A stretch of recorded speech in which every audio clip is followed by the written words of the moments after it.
searched how to buy shares of Analog Devices, Inc., a semiconductor company that designs analog and mixed-signal integrated circuits. Analog Devices trades on NASDAQ under the ticker ADI, US, and this video is educational, not financial advice.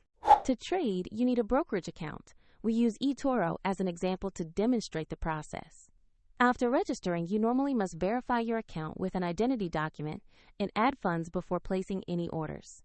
Use the platform search bar and type the ticker ADI, US, to find Analog Devices, Inc. listed on NASDAQ.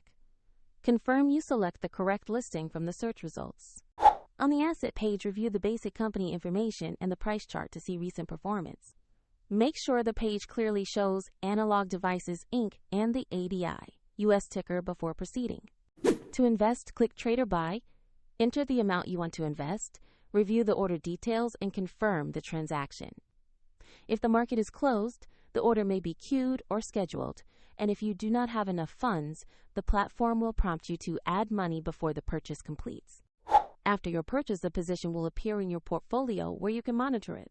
For convenience, the eToro link is in the description if you want to visit the platform.